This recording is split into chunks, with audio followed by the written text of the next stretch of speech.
My name is Dario Hasenstab. I'm here with Walter Hagritz, and we are back with the Western Bubble podcast.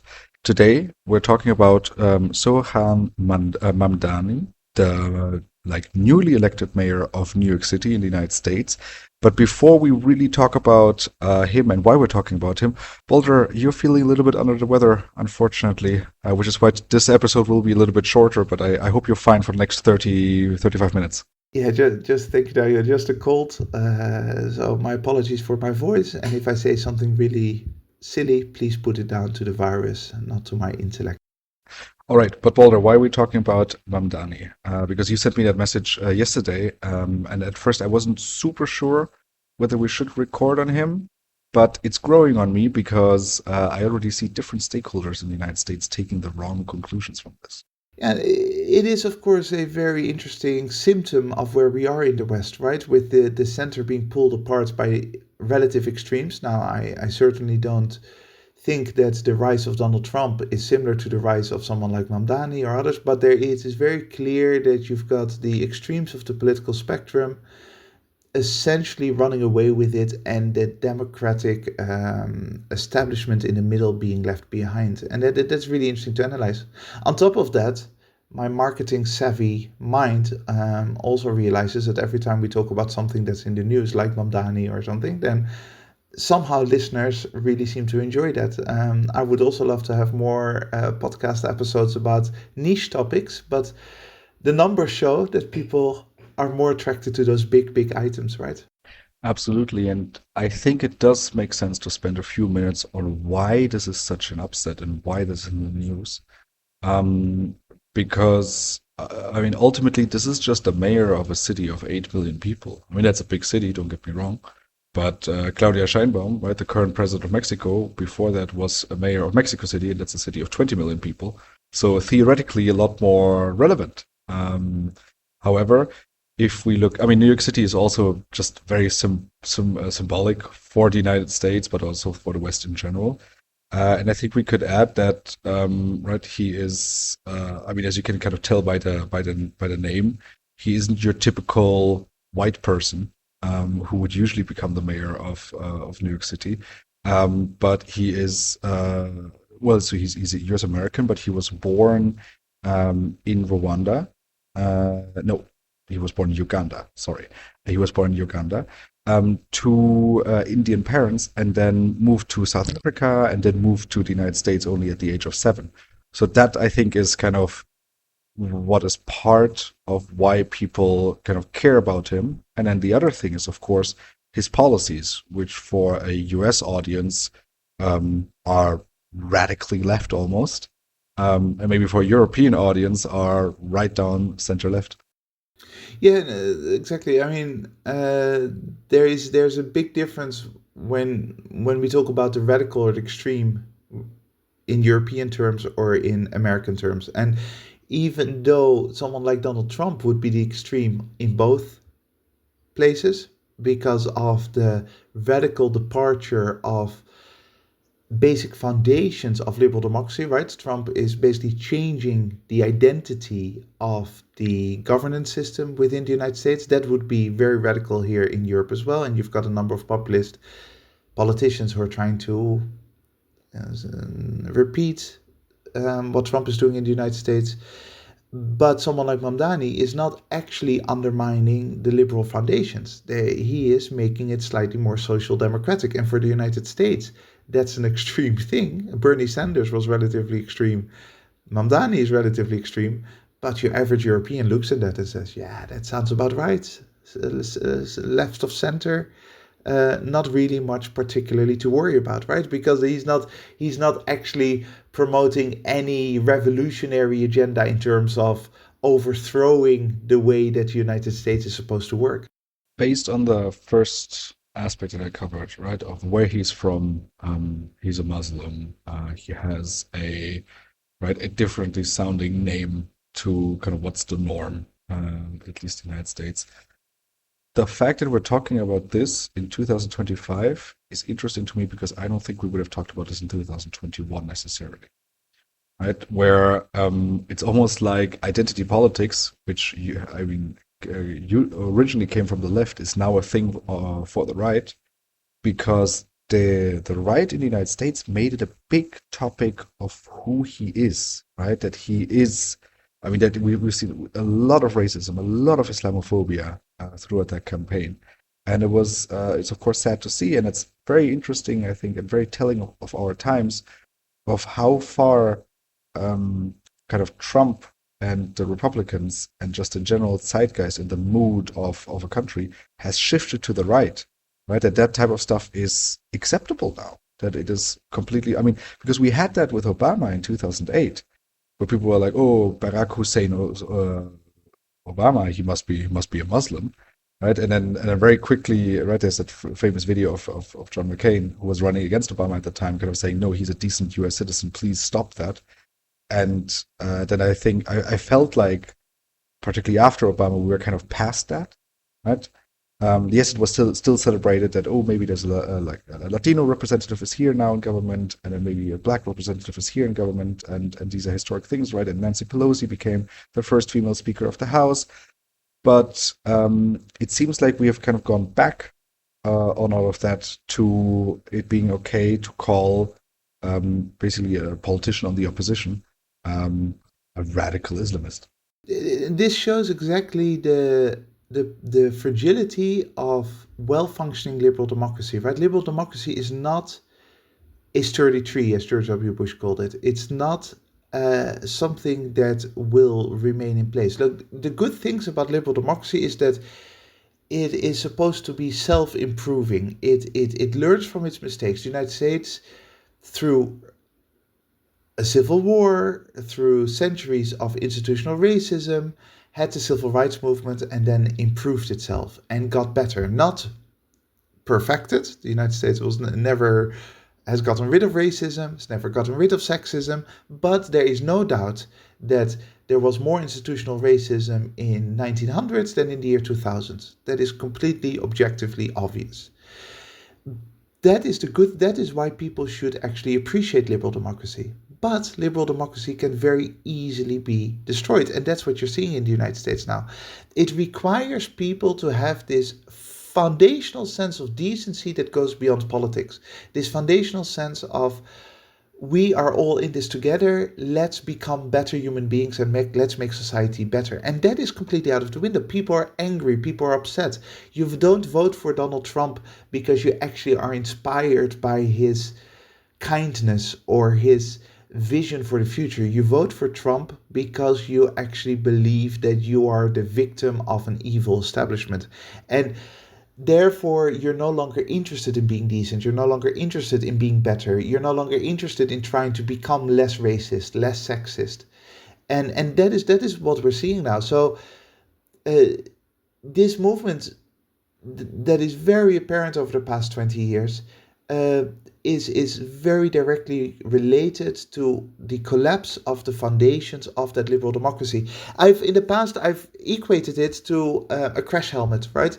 That if you're on a bike and you have a helmet on your bike and you fall down the floor and you crash your head against the floor, then even if the helmet afterwards seems okay, there are all kinds of minor what are they called? Fractions. Micro cracks. I don't know. Yeah, Yeah, minor micro cracks. fractions. Exactly.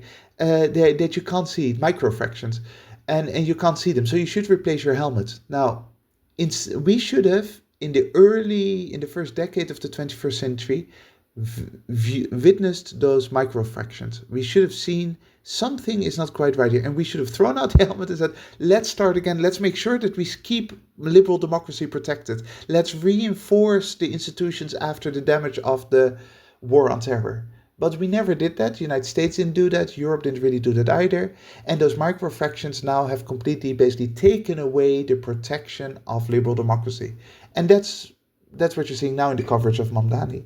One of those crashes that we had with our bike in liberal democracy was the 2008 financial crisis, which wasn't handled well by Western democracies at all, right? I mean, yes, the banks were bailed out and overall the economy was fine, but people have not been doing well since then, right? And that was one of the kind of foundations for Trump's rise, to power because right, not only was it the 2008 crash, but was also right just the effects of globalization in general. And it's those like original social democratic voters, right, that you would at least think, right, that they are supposed to vote, so, like for social democratic parties, because those are the ones who would cushion them from effects like this. That didn't happen. They weren't really picked up by the left, and so they moved over to Trump and said, "Well, I mean, this guy seems to understand us, and this guy seems to care for us." Interestingly, now, right, if we take the horseshoe theorem, right, which neither of us are entirely subscribers to, I think I should add here, but it is useful to at least visualize, right, kind of the left and right sometimes. So if we take that, and it states that at some point the left and the right, right, the far left and the far right, they will kind of meet, right, like with a horseshoe. Um, it does seem like this is happening with Mamdani a little bit, because he was actually able to convince and attract some of the Trump voters. Because let's be honest, hey, if you don't have enough to eat and maybe you've lost your job or it's just not going that well because of no inflation is eating up your savings, then voting for the guy who's saying, "Don't worry, I'll take care of you. I'll increase minimum wage and I'll keep the rent down and so on," that suddenly seems to be very attractive for you. And apparently, it's working on some of the Trump voters who are just facing these problems.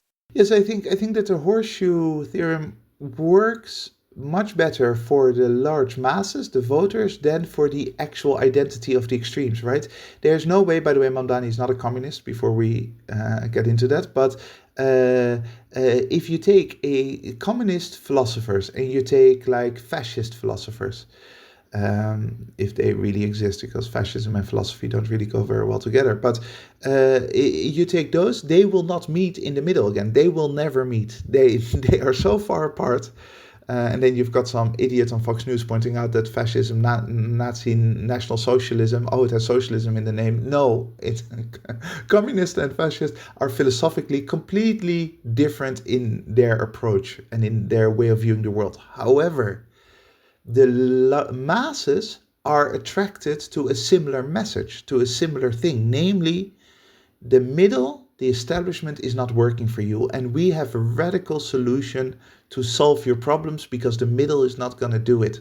And so that is where the horseshoe actually does work, where you've got a lot of, for example, take your average white factory worker in the United States, that it has no specific sympathy for an extreme right wing or an extreme left wing agenda, but they want to feel heard. They want to feel that someone is out there protecting them against the billionaires and the establishment that seems to keep them down. And whether it's the right or the left that conveys that message, they're okay with that. And so essentially, this is why you see a lot of sort of overflow from one to the other, because it's not about deep philosophical differences that these voters go through. These voters don't vote because they really understand the difference between right wing policies and left wing policies. They vote because they want to feel recognized. What also doesn't help is if, right, the original left, um, representing the workers is suddenly telling the workers that it is all of these things are wrong with them, right? Which was kind of one of those things that we've seen over the last 10, 15 years, where suddenly the Democratic Party, or in large parts of Europe, right, also other left-leaning parties, would turn on their own constituency in that sense, right, and calling these, because let's be honest, a 55-year-old steel worker is not going to use gender neutral language, and might be very set in his ways and not very accepting of others. Um, but if you're no longer solving the problems that he's actually facing, and then you're calling him a racist, uh, you know, why would that guy vote for you? And it seems like it took the left, at least in the United States, it took them a while to figure that out. No, no, absolutely. There are a lot of things coming together here, and even though the right loves to talk and complain about woke culture, and I never really understand what woke means and those kind of, but likes to rant about that, it is completely clear that this kind of moral indignation that often comes from the more left wing left-leaning sides of society, there's this righteous anger towards someone because of who they are, can have really, really destructive effects, and that's and drive the masses towards the Donald Trumps of this world, right? Newsflash: until 1950, and arguably until right now 2025, but let's say be until 1950, essentially everyone in the United States was deeply racist. Everyone in Europe probably was deeply racist. It does that mean that everyone in the United States or Europe were horrible human beings? No, but they had a problem, a racist problem. Now, the moment you label someone racist, the conversation ends. You are a racist. I have nothing to say to you. You're a monster in today's world. Whereas really the conversation should be, like I alluded to before with liberal democracy, how can we become better? Hey, you're a really nice guy. You work hard in the factory. You're a loving family member, family man. All good. However, it's probably also be good to be aware of racist tendencies in you. Let's have a conversation about it. And if you don't want to have the conversation, fine. Society will hopefully move on and you will go along with that, right? That should be the approach. Instead, the anger that exists today, the moment someone shows any type of sexism or any type of racism, is just completely counterproductive, because it makes people who are already struggling in a society that's not working for them feel that they're being looked down upon, that they're not being understood, because your average, loving parent who's also a racist doesn't understand that they are racist. They need to be, in the moment you call them that, then that's it. It's the end. So essentially, there's this societal movement that is breaking down that basic foundational need that liberal democracy has when it comes to when it comes to these issues. We should want to improve ourselves, become better, instead of fighting each other the whole time. When we now look at that election night from last Tuesday as a whole, right? It was not only Mamdani who won the electoral, the mayor, the election for the position of the mayor in New York City, but there were also two races for governor, right? So there was you had the New Jersey race and the Virginia race, where in the end two Democratic candidates won, right? So it was in New Jersey it was Mickey Sherrill, and in Virginia it was Abigail Spanberger. Um, what is interesting to me is you have these three candidates who won, right? And because it's the United States, any type of election kind of has a big meaning, because that's also right how our media landscape. But this was also the first kind of more important election since Trump took office, so for the last 10 months. And given that the Democrats won all three of them, it was kind of interpreted as a bigger mood swing and a bigger picture, which I would say is not wrong, right? It's not like Donald Trump has been doing particularly well in the United States. Something I learned this morning, what I thought was particularly interesting, is right, Washington D.C. is right next to Virginia. So in the north of Virginia, you have a lot of people who are actually working for the federal government, and they've been out of a job basically. Some of them because of the shutdown, some of them because they were fired in the last 10 months. So it kind of makes sense, right, that people in that area wouldn't be very happy with Trump. Um, right. All of that to say that you now have three candidates who won, and it might make sense for the Democratic Party to look at that and take some lessons from this and see, okay, maybe can we do something with this for maybe the midterms that are coming up in exactly 1 year. Balder, now what lessons would we take from that, right? Would we go with Mamdani, or would we go with the other two? It's fascinating, this, right? Before I answer your question, the underlying dynamic here is that your average media reporter, journalist, and your average sort of establishment thinking politician cannot wrap their head around someone like Mamdani. They couldn't wrap their head around Trump either, by the way. And again, I don't really want to equate Trump and Mamdani. I think they're very different. It's not like two sides of the same coin. It really isn't. Like I said, Mamdani functions within liberal democracy. Trump functions outside of it.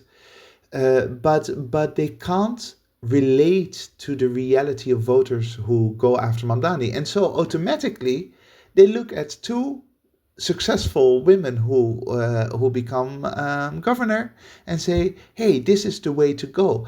Whereas, of course, in reality, it would be it would be almost embarrassing not to win right now in the current climate, right? Because it's very clear that Trump is not popular. His approval ratings are the lowest they've ever been, as far as I am aware. At least they're down there. The Republican Party is even less popular. Right, they're even lower than after January 6th. And Right. that's when he tried to kind of stay in power Yeah. unconstitutionally. Exactly. And that is Trump. And then your average Republican is even worse because at least people somehow feel that Trump is still a bit different from the establishment they hate so much. But a Republican has the worst of both worlds. Republican represents the ugly establishment that people hate and represents the horrible policies of Donald Trump. So if a Democrat cannot win right now, that basically is not a good sign. Obviously, to go back to your question, the answer is that it should be Mamdani's playbook that gets studied by the Democratic Party, not your sort of middle of the road governor.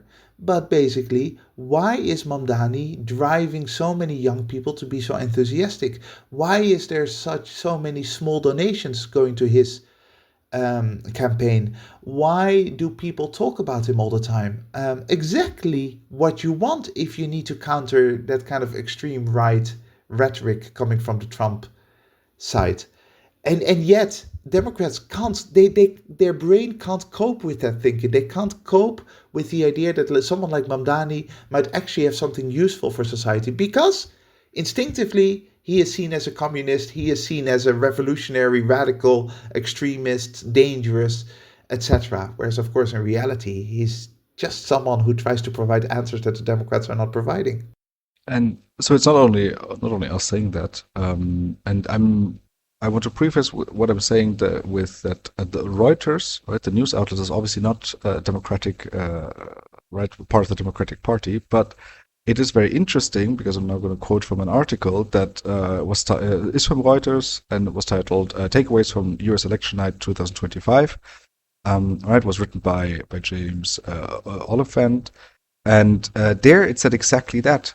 That right, and I quote. So this is well, I mean, I'm not going to quote directly, but that the two governors winning is kind of a blueprint for how Democrats can win the midterms next year. And it's so obvious, right? That well, I mean, I don't know. The Western bubble aspect here is so obvious, right? Oh, we're comfortable with the establishment. Um, right? Mamdani winning in New York, yeah, that's kind of New York. That's an upset. But also, let's be honest, maybe he only won because there were two other candidates, right? Because the former mayor of New York, Cuomo, who ran as an independent, and then there was a Republican candidate. So maybe that's the reason why Mamdani won. Right? Like, uncomfortable with kind of how radical that solution is. Again, radical in big quotation marks here. Let's go closer to the center, aka let's cater more to the others. And when I say let's go closer to the center, it really means, oh, let's go further to the right, because the current political center of the United States has moved very, very far to the right in the past few years.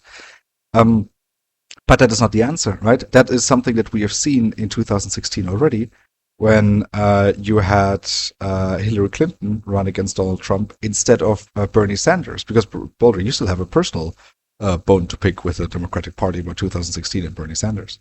Oh, yeah, no, I mean, I've said this before, but it was completely clear that someone like Bernie Sanders, who, by the way, is now seen as relatively moderate compared to Mamdani, whereas their message is very similar. It's just that Bernie Sanders has been a reliable factor in US politics for 40, almost 50 years now, and therefore, you know, seems to be more moderate than this young and up and coming star from New York. It was completely obvious in 2016, or technically 2015, that the Democrats chose absolutely the wrong candidate to face Donald Trump. Why? Because there was this increasing anger that we've just discussed against the establishment. Who'd you choose? The most establishment candidate of them all, right? Obama was more radical. The word radical doesn't really work for Obama either, but was had at least more of a vision than Hillary Clinton. Hillary Clinton had been around since the 1990s, since being the first lady, had been senator, had very middle of the road standard approaches to politics, really thinking that we were still living in the 20th century, and therefore completely ill equipped against Donald Trump. That had, by the way, nothing to do with her being a woman. A lot of people blamed her loss on sexism. I think there's actually of course, there's sexism in society and in politics, but that would be emphasizing the wrong thing. The big elephant in the room wasn't her gender, it was her politics, her establishment credentials. And Bernie Sanders actually provided a different, fresh voice that also appealed to a lot of Donald Trump voters. Not because they were philosophically the same, but because just like Trump, Bernie Sanders, argued that the establishment, both in the Republican Party and the Democratic Party, was no longer up to scratch, was no longer capable of providing the answers that the American people were looking for, especially those working classes and lower middle classes that were being left out. And so they went to Donald Trump, whereas they could have gone to Bernie Sanders in a different era. Now that you're mentioning the Democratic establishment putting up a right, I mean Hillary Clinton is kind of the most establishment candidate you can think of. I mean that also happened with the person I just mentioned before. That is Andrew Cuomo, right? Who has been in power for quite a while. Had his own little sexism scandal. Is also semi right. I mean, there was this whole thing going on between him and Donald Trump, right, where Trump put on a lot of pressure on him, and he basically caved, which is also why Trump endorsed him in the end. But still, the Democrats thought it was a good idea. You know what? Let's put up this guy in the primaries as our main candidate because he is really the person that the people want. The people want straight down the middle, your typical manager type of guy, whom they know because he has a face that has been on TV forever. Yeah, before, absolutely. But before I respond to that, just last week got cancelled. It wasn't a little sex scandal, right? I mean, it was very serious accusations against Cuomo, proven a number of them in court, or at least through the legal process. And Cuomo was basically a sexual predator. I mean, is a sexual predator. There's nothing to belittle there. But that makes it even worse. What you're saying, right? A very dodgy character, a character that should be nowhere near power. Someone who essentially abuses his power. In this case, for sexual abuse. Now, the fact that the Democrats thought that this was a better candidate than Mamdani says everything you need to know about the party. And when I say the Democrats, of course, not the voters in New York, right? In the primaries, Mamdani won. Obviously, that's why he's here now, having won the actual election as well. But it's very clear that the Democratic establishment wanted Cuomo to win. And even though Cuomo was beset by all those problems, political problems, and a completely ineffective legacy as mayor, he still got enormous monetary endorsements from business, from Democratic donors, etc. So he wasn't an easy candidate to defeat in the primaries for Mamdani, nor in the actual election, because big money was behind him. And a lot of Democratic leaders after the primaries refused to endorse Mamdani. They said, well, no, actually, I know that he's won the primary election, but I don't really want to take sides here. Whereas in any other situation, they would have immediately said, he is our candidate, we're going to make sure he wins. But no, not Mamdani. We kind of rather would like Cuomo because we feel comfortable with him. And that says everything you need to know about how deep the Democrats' party has sunk, how deep the establishment is in its own rabbit hole and doesn't understand the reality. And it explains everything you need to know about why they can't take the right lessons from Bernie Sanders in 2016 or from Mamdani in 2025. They don't seem to be capable mentally to connect to the world that's out there because for too many decades, arguably centuries, they've been caught up in their own little bubble of politics where there's one way to do things, the middle ground, the middle way, and that's it. I do have to quickly correct myself from before, right? So not only with what you said about the sexism, no, the sexual harassment scandal. I also made the most European mistake about the United States I think someone can make. I called him mayor of New York City. No, he was governor of New York, right? So sometimes, right, it's difficult to keep those two apart when you live across the pond. Yeah, so he had to resign from his position as governor of New York following these sexual harassment allegations, which were then investigated and found to be true, and then tried to make his political comeback, right, to become the mayor of New York City, which of course failed, right? I mean, and you could already see it in the primaries, how much people disliked him doing that. And then I think it's hilarious how uncomfortable the Democratic establishment was with Mamdani throughout the right, so throughout the election period or the campaigning period in the last few months. Yeah, no, no, it was blatant everywhere. It's obvious everywhere, and there are these interviews that anyone can find from the last couple of months, where journalists actually ask, "Are you endorsing Mamdani, Democratic leadership?" And they just refuse to. They just say, "Well, no, it's not my state, it's not my city, it's not really my business," uh, and uh, that must be, if you want to psychoanalyze that. Well, there's one kind of almost very ugly aspect to it, which is namely they won't be allowed to say that because of their donors, right? They've got a lot of money that supports Cuomo, that doesn't support Mamdani, and that just doesn't want, and that has links with other Democratic leadership, and that simply doesn't want their candidate to be criticized. And that shows the danger of putting so much money into politics, right? Politicians aren't always or don't always feel free to say whatever they like, which is, by the way, another reason why you should be so happy with campaigns such as the one by Sanders and Mamdani, who depend on small money donations, because they are not as beholden, still a little bit, but not as beholden by financial interest as others. But on top of that, so on top of those very specific practical interests that block Democrats from supporting Mamdani, there's also just the pure psychology that, oh no, Mamdani is a socialist. Oh no, he's a radical, he's an extremist. Also, I have some kind of underlying biases and racism and Islamophobia against him, and therefore my brain just cannot deal with Mamdani as a serious candidate, and I don't want the Democratic Party to become like that. And it's deeply saddening. It's very sad, because proper liberal democracy has a strong center that is held honest by the extremes, right?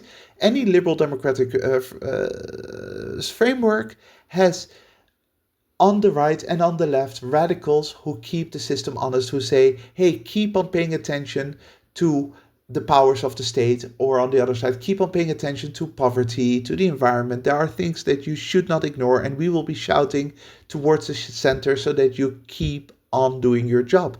But that center ground of politics needs to be the driving force behind a decent liberal democratic society. And it's just not fit for purpose anymore. That's, the center is gone, and it's not Donald Trump or Mamdani who are to blame. It is that Democratic Party and sort of the old-fashioned Republican Party that simply are stuck in a past that no longer exists.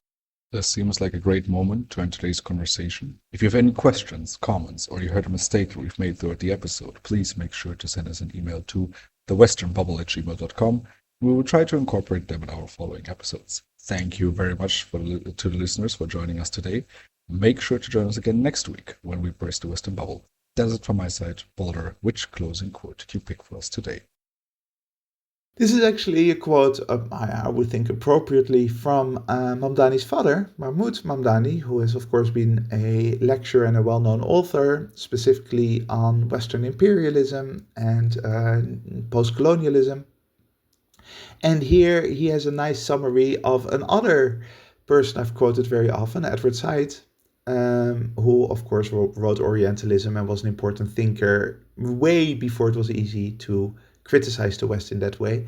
So we owe him still a lot, Edward Said I'm talking about. And I was very happy to find this quote from Mamdani's father, Mahmoud, talking about it. And the quote goes, Edward Said summed up the principal dogmas of Orientalism in his magisterial study of the same name.